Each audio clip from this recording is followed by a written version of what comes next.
ರತ್ನಮ್ಮ ಹಾಗೂ ಮಂಜಮ್ಮ ಅವರಿಗೆ ಒಂದು ದೊಡ್ಡ ಚಪ್ಪಾಳೆ ಬರಬೇಕು. ಈ ಹಾಡು ಹೇಗಿತ್ತು ಅಂತ ನಮ್ಮ ಜಡ್ಜಸ್ ಹತ್ರ ಕೇಳೋಣ. ಜಗ್ಗೇಶ್ ಸರ್, ನೀವು ತುಂಬಾ ಆನಂದಿಸಿದ್ರಿ ಈ ಹಾಡನ್ನ. ನನಗೆ ಗೊತ್ತು ನೀವು ಭಾವುಕರಾಗಿದ್ದೀರಾ ಅಂತ. ಈ ಹಾಡನ್ನ ಹಾಡದವ್ರ ಹತ್ರನೇ ಕೇಳೋದ. ಗುರುಗಳೇ, ಫಸ್ಟ್ ಒಂದು ದೊಡ್ಡ ಚಪ್ಪಾಳೆ ಪ್ಲೀಸ್. ಅವರ ಕಂಠದಲ್ಲಿ ದೇವ್ರಿದ್ರು ಹಾಡು ಹಾಡ್ಬೇಕು. ಕೆಲವು ಸಲ ಈ ತರ ಹಾಡುಗಳು ಸಿಗತ್ತೆ once in a life time. ಬೇವು ಬೆಲ್ಲ ಅನ್ನೋ ಆಲ್ಬಮೇ ನನಗೆ ಯಾವುದೋ ಜನ್ಮದ ಪುಣ್ಯ. ನನ್ನ ಕೆರಿಯರ್ ಅಲ್ಲಿ ಆಲ್ಮೋಸ್ಟ್ ಎಲ್ಲಾ ಸಾಂಗ್ಸು ಹಾಡ್ದಂತಹ ಫಸ್ಟ್ ಆಲ್ಬಮ್ ಬೇವು ಬೆಲ್ಲನೇ ನನಗೆ. ಅದು ನನಗೆ ನನ್ನ ಕೆರಿಯರ್ ಆಲ್ಮೋಸ್ಟ್ ಸ್ಟಾರ್ಟಿಂಗ್ ಅಲ್ಲೇ ಸಿಕ್ಕಿದ್ದು ನನ್ನ ಯಾವುದೋ ಜನ್ಮದ ಪುಣ್ಯ. ಹಂಸಲೇಖ ಲೇಖ ಸರ್ಗೆ ಥ್ಯಾಂಕ್ಸು, ಜಗ್ಗೇಶ್ ಸರ್ಗೆ ಥ್ಯಾಂಕ್ಸು, ಎಸ್ ನಾರಾಯಣ್ ಸರ್ಗೆ ಥ್ಯಾಂಕ್ಸ್, ಎಲ್ರಿಗೂ ಥ್ಯಾಂಕ್ಸ್. ಸೊ ತಾಯಿತನವನ್ನ, ತಾಯಿಯ ಬಗ್ಗೆ, ತಾಯಿ ಅಂದ್ರೆ ಏನು ಅನ್ನೋ ಸತ್ಯವನ್ನ ಅವರು ನೀಟಾಗಿ ಬರೆದ್ಬಿಟ್ಟಿದ್ದಾರೆ. ಸೊ ಅಂಥ ಒಂದು ರತ್ನವನ್ನ ಈಗ ಈ ರತ್ನಮ್ಮ ಮಂಜಮ್ಮ ಹಾಡಿದ್ದಾರೆ. ನಿಜವಾಗ್ಲೂ ತುಂಬಾ ಚೆನ್ನಾಗಿ ಹಾಡಿದ್ರಿ ಇಬ್ರು. ನಿಮ್ಗೆ ಏನೇ ಸಿಚುವೇಶನ್ ಇದ್ರು, ನಿಮ್ಗೆ ಏನೇ ಗೋಳಿದ್ರು, ಅದೆಲ್ಲ ನಮಗೆ ಇಲ್ಲಿ ಕೇಳೋದೇ ಇಲ್ಲ, ಕಾಣಿಸೋದು ಇಲ್ಲ. ನೀವು ಅಷ್ಟು ಚೆನ್ನಾಗಿ ಹಾಡಿದ್ರಿ, ಅಷ್ಟು ಚೆನ್ನಾಗಿ ಹಾಡಿದ್ರಿ. ನಿಜವಾಗ್ಲೂ ಇಬ್ರು ನಮ್ಮ ತಾಯಿ ತಂದೆಯರನ್ನ ನೆನೆಸ್ಕೊಳ್ಳುವಂತಹ ರೀತಿಯಲ್ಲಿ ನೀವು ಅಷ್ಟು ಚೆನ್ನಾಗಿ ಭಾವಪೂರ್ಣವಾಗಿ ಹಾಡಿದ್ರಿ ಇಬ್ರು ಕೂಡ. God bless you. Thank you so much. ಎಲ್ಲದರಲ್ಲೂ ಒಳ್ಳೇದನ್ನೇ ನೋಡೋಂಥವ್ರ ಕೈಯಲ್ಲಿ ಮಾತ್ರ ಈ ಥರ ಸಾಹಿತ್ಯ ಬರೆಯೋಕ್ಕಾಗತ್ತೆ, ಈ ಥರ ಸಂಗೀತ ಮಾಡೋಕ್ಕಾಗತ್ತೆ. ಅದು ನಮ್ಮ ಮಹಾಗುರುಗಳು.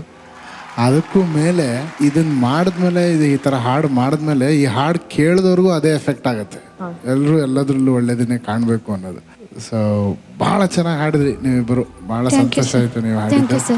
ಒಳ್ಳೇದಾಗಮ್ಮ. ರಕ್ಷಿತಾ ಮ್ಯಾಮ್, ನನಗೆ ಆ್ಯಕ್ಚುಲಿ ರಾಜೇಶ್ ಸರ್ ಹೇಳಿ ತುಂಬ ನಿಜ ಅನಿಸ್ತು. ಅವ್ರು ಹಾಡಿದ ಮೇಲೆ ತುಂಬ ಪೀಸ್ಫುಲ್ ಆಗಿತ್ತು ಅನು. ಆ್ಯಂಡ್ ಆ ಪೀಸ್ ನಾನು ಯೂಶ್ವಲಿ ತುಂಬ ಕಡಿಮೆ ನನಗೆ ಅದು ಪೀಸ್ ಸಿಕ್ಕದು ನನ್ನ ಲೈಫಲ್ಲಿ. ತುಂಬ ಹಡಾವಿಡಿ ಜೀವನ ನಾವೆಲ್ಲ ಬದುಕೋದು. ಬಟ್ ಅವರಿಬ್ಬರು ಹಾಡಿದಾಗ ಇಟ್ ವಾಸ್ ರಿಯಲಿ ನೈಸ್. ತುಂಬ ಚೆನ್ನಾಗಿತ್ತು ಕೇಳೋಕ್ಕೆ. ನನಗೆ ತುಂಬ ಇಷ್ಟ ಆಯಿತು. ನಂಗೆ ತುಂಬ ಇಷ್ಟ ಆಯಿತು ಇವರಿಬ್ಬರು ಹಾಡಿದ್ದು.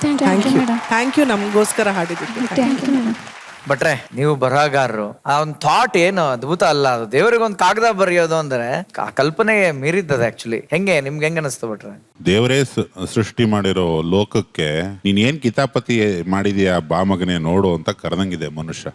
ಅದೊಂದು ಮಹಾನ್ ಕಲ್ಪನೆ. ಅದಕ್ಕೆ ಅಯ್ಯೋ ಇಡೀ ವೇದಿಕೆ ನಮಸ್ಕಾರ ಸರ್, ಹಂಸಲೇಖ ಸರ್ಗೆ. ಆಮೇಲೆ ದೇವರ ಸೃಷ್ಟಿನ ಪ್ರಶ್ನೆ ಮಾಡೋದು. ಈಗ ನಾವು ದೇವರಿದ್ದಾನೆ ಅಂತ ಒಪ್ಕೊಂಡ್ರೆ, ಅಥವಾ ಪ್ರಕೃತಿನೇ ದೇವರು ಅಂತ ಒಪ್ಕೊಂಡ್ರೆ, ಪಾಪ ಇವೆರಡು ಮುದ್ದು ಜೀವಗಳಿಗೆ ಏನೆಲ್ಲ ಕಿತ್ಕೊಂಡಿದ್ದಾನೆ ಅನ್ನೋದನ್ನ ನಾವು ಪ್ರಶ್ನೆ ಮಾಡ್ಬೋದು. ಅವನಿಗೆ ಬಂದು ಮಗನೇ ಇಲ್ಲಿ ನೋಡಿ, ಇಲ್ಲಿ ಪಾಪ ಯಾಕೆ ಕಣ್ಣು ಕೊಟ್ಟಿಲ್ಲ ಇವರಿಗೆ ಅಂತ ದೇವ್ರನ್ನ ಕೇಳಬಹುದು ನಾವು. ರತ್ನಮ್ಮ, ಮಂಜಮ್ಮ, ನೀವಿಬ್ರು ಕೈ ಹಿಡ್ಕೊಂಡಿರೋದು ನೋಡೋದಕ್ಕೆ ಚಂದ ರೀ.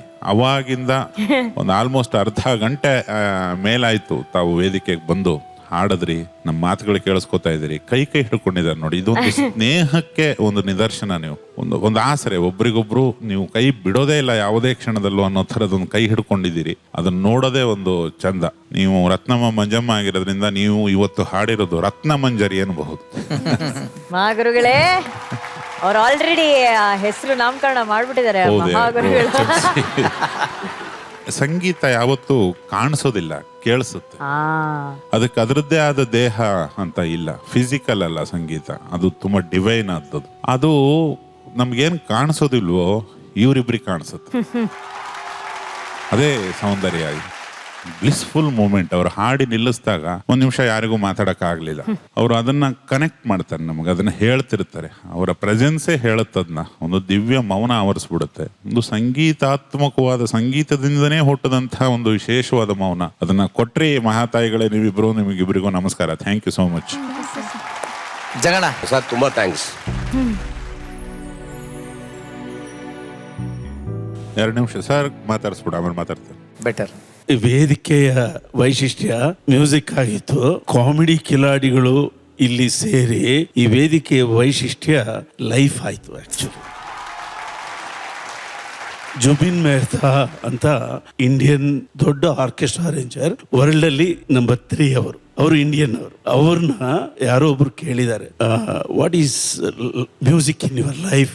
Is that your life? No no no, music is not my life. I have silence in my life. I have silence in my life and I try to bring that silence in my music. And that. ನೋಡಿ previous ಆ skit ಏನ್ ಗಲಾಟೆ ಮಾಡಿದ್ರು, ಒಂದು ಹಬ್ಬದ ವಾತಾವರಣ ಬಂದ್ಬಿಡ್ತು. ಹೌದು. ಕಟ್ ಮಾಡಿದ್ರೆ ಇವರು ಹಾಡ್ತಾರೆ, ಮತ್ತೆ ಸೈಲೆನ್ಸ್. ದಟ್ಸ್ ಕಾಲ್ಡ್ ಅಳು ಮತ್ತು ನಗು. ಜಗಣ್ಗೆ ಯಾವಾಗಲೂ ಹೇಳ್ತಿರ್ತೀನಿ, ನೀನ್ ನಕ್ರೆ ನಾಟಕಪ್ಪ, ಹತ್ರೆ ಜೀವನಪ್ಪ ಅಂತ ಯಾವಾಗಲೂ ಹೇಳ್ತಿರ್ತೀನಿ. ಈ ಚಿತ್ರಕ್ಕೆ ಕೆಲಸ ಮಾಡ್ತಿರೋವಾಗ ಆ ಕಥೆಯಲ್ಲಿ ಬಹಳ ಇಂಪಾರ್ಟೆಂಟ್ ಒಂದು ಹೆಣ್ಣಿನ ಪಾತ್ರ. ಅದೊಂದು ಟಾಪಿಕ್ ಇತ್ತು ತಲೆಯಲ್ಲಿ. ಒಂದು ಗರ್ಭಧರಿಸಿದ ಕನ್ಯೆಯನ್ನ ಪ್ರೀತಿ ಮಾಡಿ ಇನ್ನೋಸೆಂಟ್ ವ್ಯಕ್ತಿ ಮದುವೆ ಆಗುವ ಕಥೆ ಅದು. ನನಗೆ ಆಗ್ಲಿಂದ ಅದೊಂದು ಅದ್ಭುತವಾದ ವಿಷಯ. ಏನಾದ್ರೂ ಒಳ್ಳೆ ಹಾಡು ಮಾಡಬೇಕು ಇದಕ್ಕೆ ಅಂತ ಯೋಚನೆ ಮಾಡ್ತಿದ್ದೆ. ಏನಾದ್ರೂ ಒಳ್ಳೆ ಥಾಟ್ ಕೊಡಪ್ಪ ಅಂತ ದೇವ್ರನ್ನ ಕೇಳ್ತಾ ಇದ್ದೆ. ಒಬ್ಬ ವಯಲಿನಿಸ್ಟ್ ಲೇಡಿ, ತುಂಬಾ ವಿದ್ಯಾವಂತೆ, ಆಕೆ ಮದುವೆ ಆಗಿ ಪ್ರೆಗ್ನೆಂಟ್ ಆಗಿ ನಮ್ಮ ಮನೆಗೆ ಬಂದು ಆಶೀರ್ವಾದ ಕೇಳು. ಸರ್, ನನಗೆ ನ್ಯಾಚುರಲ್ ಹೆರಿಗೆ ಆಗಬೇಕು, ಆಶೀರ್ವಾದ ಮಾಡಿ ಸರ್. ಏನಮ್ಮ ತಾಯಿ ಆಗೋದು ಅಷ್ಟಿಷ್ಟನ? ಅಯ್ಯೋ, ತಾಯಿ ಆಗಲ್ಲ ಅಂದ್ರೆ ನನ್ನ ಲೈಫ್ ಪೂರ್ತಿ ಆಗಲ್ಲ ಸರ್ ಅಂದ್ಲು ಆಕೆ. ಸರಿ, ನಿನಗೆ ಹೆರಿಗೆ ಆದ ತಕ್ಷಣನೇ ಯಾರ ಕೈಲಾದ್ರೂ ಫೋನ್ ಮಾಡಿಸಿ ನಿನ್ನ ಅನುಭವ ಹೇಳು ನನಗೆ. ಹೆರಿಗೆ ಆದ ತಕ್ಷಣ ನಿನ್ನ ಫೀಲಿಂಗ್ ಏನಿರ್ಬೋದು ಅಂತ. ಆಕೆ ಹೇಳಿದ್ಲು, ಗುರುಗಳೇ, ನಾನು ದೇವರು ಏನೋ ಹೇಳ್ತಾ ಇದ್ದಾನೆ ನನಗೆ, ಅದನ್ನ ಅನುವಾದ ಮಾಡಕ್ ಟ್ರೈ ಮಾಡ್ತಾ ಇದ್ದೀನಿ ಅಂದ್ಲು. ದೇವರು ಏನೋ ಹೇಳ್ತಿದ್ದಾನೆ, ನಾನು ಅನುವಾದಿಸ್ತಿದ್ದೀನಿ ಗುರುಗಳೇ ಅಂದ್ಲು. ನನಗೆ ಆಗ ರೋಮಾಂಚನ ಆಗೋಯ್ತು. ಅಂದ್ರೆ ಅದೊಂದು ಭಾಷೆ. ಸೊ ಇದು ಥಾಟ್ ಅಲ್ಲಿ ಸಿಕ್ತು. ಆ ಥಾಟನ್ನು ಇಟ್ಕೊಂಡು ಹಾಡು ಮಾಡಿದೆ. ಆ ಮಗು ಹಾಡ್ತು. ಸೊ ಫುಲ್ಫಿಲ್ ಆಯಿತು. ಥ್ಯಾಂಕ್ ಯು ಮಕ್ಕಳೇ. ರತ್ನಮಂಜರಿ.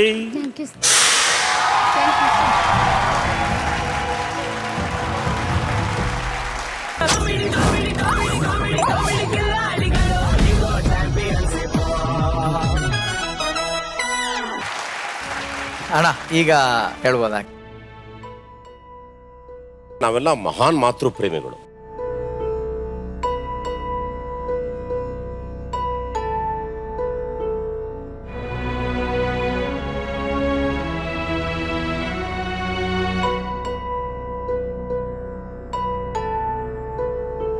ನಿಮ್ಮ ತಾಯಿಯ ತಾಳಿ.